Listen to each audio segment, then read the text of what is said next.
Welcome to Season 2 of the Molly Maid Canada podcast. I am your host, Fiona. Today, we are thrilled to have a 35-year veteran Molly Maid franchise partner, Deborah Sodja, joining us. On today's episode, Deborah will give us some insight about her experience and what she's learned in the over 3 decades she's been with Molly Maid. Welcome, Deborah. Hello, nice to be here. Wow, it's great to have you. So my first question is, what first attracted you to Molly Maid? I wasn't happy in my former job, so we started looking for something, and Molly Maid was in a paper, and we called, researched it, and then called head office and went up. And it was more that I could be my own boss. I had control of things, whereas where I was, I did not, and I wasn't happy with how things were run. So that's the first thing that got us to sign up for Molly Maid, was I was going to be in charge. No, that's awesome. So it's like being in business by yourself or for yourself, but not by yourself, because you still had the support. I still had support. So yes, it was great because I ran my own franchise, and if I needed a question answered, I could call head office and get support staff, anybody on the line to help me. Good. So at that time, how old were your children when you kind of first started out? They were 13 and 11. Wow. So you've really raised them through really growing up. Yes, and they also learned how to clean. That's awesome. And it's 2 boys, right? It is 2 boys, yes. Yeah, so that's quite a feat. I have 2 boys too, and they're definitely not there yet. So what would you say then are the biggest benefits of owning a Molly Maid franchise? Well, besides being your own boss and as far as running things and still having support, we found that with Molly Maid, we were able to do vacations, extra vacations. We renoed even though it was new through the years, we re-renoed every single room in our house. We traveled more. Even when we went to conventions and seminars, we would travel extra before and after. We now have bought a condo in Mexico that the family just loves, and they go down there whenever, and we do too. So our lifestyle changed, and it has given us great rewards. And I've been happy being a franchise partner. I had made friends, lots of friends, which I could go to for support because we were dealing in the same thing. We would have the same problems, and somebody would usually have an answer. So you made a lot of nice friends, and I will keep those friends. Even after I retire, whenever, then I will keep them. Great. And I hope we get together as often as we do now. Yes. So would you say that that's how really Molly Maid has contributed to your life, is, through the vacations? And I know one thing that you mentioned, lifestyle change. I know that you do sometimes take a month-long trip where if you're working, with an organization, that might be a little more challenging, but you've been able to manage, yourself and your business and be able to take those trips successfully, right? I have, but along with that, technology has come a long way. So technically, I am on a tablet or a computer, and I'm down there usually daily checking in. I can see what's going on. So I have remote access as well to the programs. So I can just go in and see what's going on at that end as well. So you are far away, but you're always in touch. Yes, that's awesome. Yeah, that's true, right? Yeah. So is there anything else that you can speak to about how Molly Maid has contributed to your life? Anything else that you would want to share? Well, Molly Maid has been with me for half my life. So it's been a big part of my life. And it has contributed not only in the monetary things, but socializing and making friends and feeling a part of something else rather than just yourself alone. And that in itself is great because you're not alone. Mm-hmm. There's always somebody that can help you out, even if you have to vent you're having an off day, somebody will always listen to you. And that is a good thing to have. It really is. Mhm. And I've enjoyed it immensely. And my family has all contributed to Molly Maid at some point or another. So very happy with Molly Maid. Well, I would be if I had 35 years. Mhm. Well, I know at one point you had mentioned that, when you first started, you were a bit shy, which I know is a bit hard to believe, because now, I mean, anyone that meets you that's come into our system of late would never think that. So I'm sure Molly Maid has also, changed you and contributed to your life in that way. Yeah. It has. I was shy. I wouldn't speak up. And eventually along the lines, and I listened to other people and I thought, you know what? I have a voice too. Why should I not speak up? So yes, you grow not up, but outward. Mm-hmm. Maybe my true personality has finally come out after all these years. But it has been great and a great experience for me and my family. And it's given us a lot in return. Right. So would you share a few of your favorite memories with us? We've had a lot of memories. We were at a convention, and conventions have one night that is dress up night, and it's always a theme night. We were at one of the hotels, and it was Halloween in July, and we were going across the lobby to get to the room that we were going to have the dance and the dinner and that in. And there was a wedding going on at the same time, and the bride and groom happened to come across and saw us, and there was a few of us. There wasn't just John and I, but 5 or 6 of us at least, all dressed up. And she stopped us and asked if she could take our picture. And we said yes, not a problem. They asked, why are you dressed up? And of course, we're saying it's a Molly Maid convention. So she says, let's go outside. And lo and behold, when we got outside, fire truck there. Don't know why it was there, but she went and asked the firemen if we could get on the fire truck and have our picture taken. So they climbed up and we were all over, and she took a wedding picture of all of us together. That's a memory that you're not going to get again. Right. It's, something and I'm like sure that. they've shared that story in those pictures, right, as well. Yep. Yeah, that is pretty cool.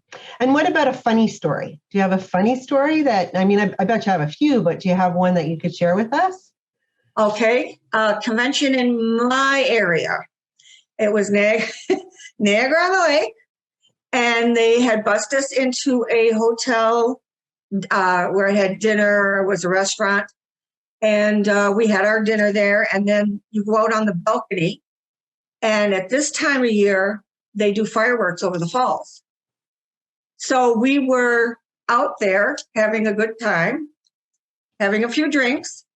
Now I'm going to say these, get the kids away, because we had orgasms, sex on the beach, and I forget there was another one that was kind of sexy. Yeah. Anyways, we got everybody going with, these are good, try them, and more.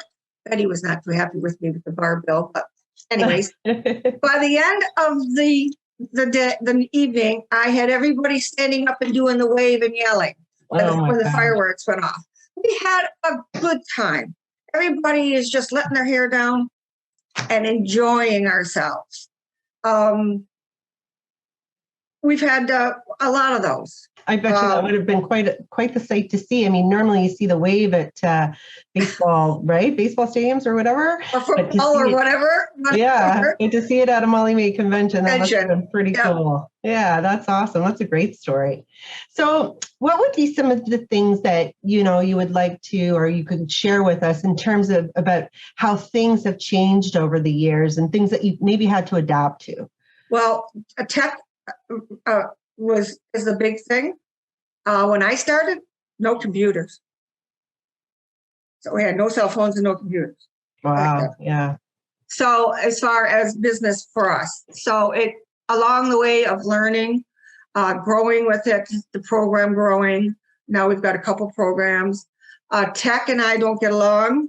So when I push a button, I expect, instant, but it doesn't work that way. They keep telling me. But anyways, I have no patience for tech, and it's not my thing.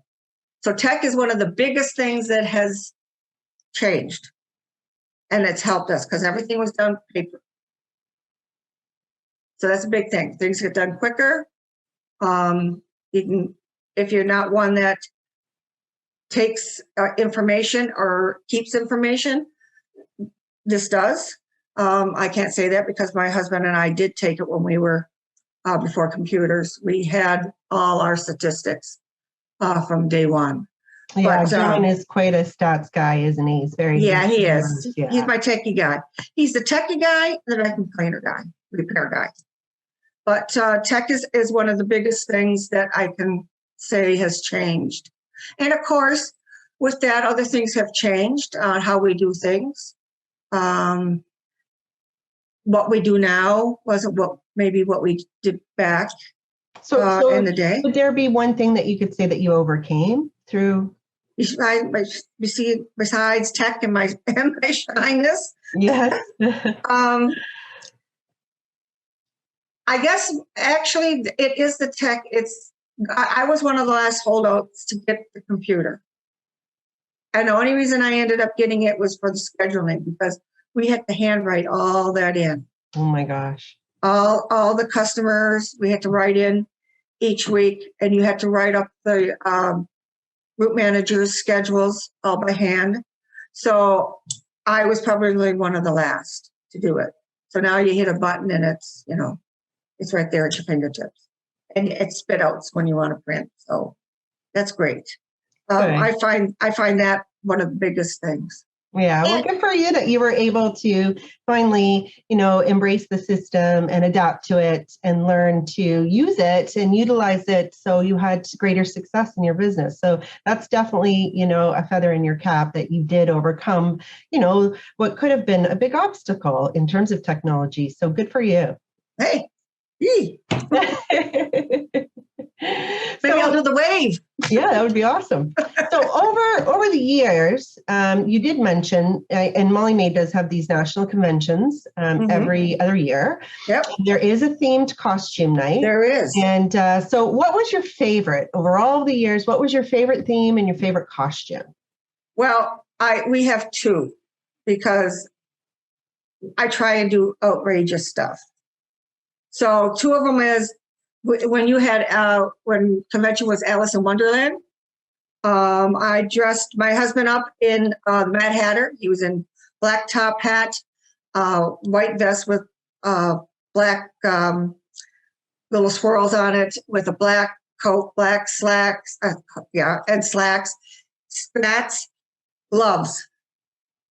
I went as the Queen of Hearts. And my gown was black and white checks with a great big red heart. And it was the size of a ball gown. It was huge. And we even got stopped in the lobby when we were going to where the dance was. Again, could people have our pictures taken? Mm-hmm. So that is one of them. And you get into the role. So everybody was having their head cut off that night, I'll tell you. And then the other time was the Roaring Twenties. I was in purple, which isn't bad. I was a flapper. But my husband, I put him in a canary yellow zoot suit. That's awesome. Man, did he stand out. You could pick him in the dark. You could have picked him. So those were fun. And it is a different type of theme, but you gotta let the hair down. You gotta dress up for him, because it is so much fun to just relax, enjoy, and get into a character if you want. Mm-hmm. No, it sounds like a lot of fun. I know our next convention, the theme is going to be superheroes. So I'll have some supermen, superwomen, some Batgirls, I'm sure. It'll be lots of different superheroes. It will be a lot of fun. Yeah. So do you have any advice that you could share for new franchise partners or people that are considering, joining the Molly Maid team? Do you have any advice or any thoughts on that? Well, Molly Maid, if they're thinking of it, it's hands-on. And hands-on, I do mean that. You need to be in the office. You need to know what's going on. When you're away, so much goes on that it's like a catch-up, even for a day or two. Mm-hmm. So you want to keep your thumb right on the pulse of the business. You'll have good times and you're going to have bad times. Good times, great. Bad times, call one of your franchise partners. Call corporate office. They'll help you. Your staff, treat them like people, not numbers, not a workhorse. If you treat them with respect and you treat them well, you'll find that they will go the extra mile for you. No ifs, no ands, no buts. They might be dragging at the end of the day, but if it's really needed, they will pull their weight and extra. And you can do that not just monetary, but I have food in the office for them. I keep water, popsicles in the summer. I do fun things when they come in. I might have a bowling alley set up for them. And that's all with kids stuff. And I say, you got a bowl before you can get your check. I've done yo-yo. How many you can do the yo-yo up and down. I've done hula hoops. See how long you can go around doing hula hoop. So it's fun. I decorate the office for all the holidays. Halloween's the best because I can have spiders land on their head from the ceiling, and I have a skeleton that greets them at the door, and he's sitting with a black crow on his shoulder. So it's fun. You make the environment welcoming, fun for them, and you don't have as many worries. And if you concentrate on your business, and you'll get so much farther ahead. And you don't worry about the neighbor, your franchise neighbor next door or across, what they're doing. Just work on your own area and concentrate on that, and you'll go farther. And you'll be happy, and your staff will be happy. Yeah. So yeah, friendship. That's great advice. I mean, and you should make friends, because your friends. Because there's so many. Every time you go to seminar, you should make friends, convention, talk to people. That's your support system, as well as corporate office. Everybody knows what you're going through. So maybe they've got a remedy for you if you've got a problem. It's great. That's awesome. Wow, that's great. Well, Deborah, thanks so much for sharing your advice, your insights, and your experiences with us. It sounds like you've thoroughly enjoyed your years of being a Molly Maid franchise partner. I understand you are in the process of selling your franchise and are retiring. So we would wish you good health, happiness, and much success on your new journey in life. So thank you again. Thank you. It was great being here. Thank you. And with that, this concludes the podcast series with Deborah Sodja. Thank you.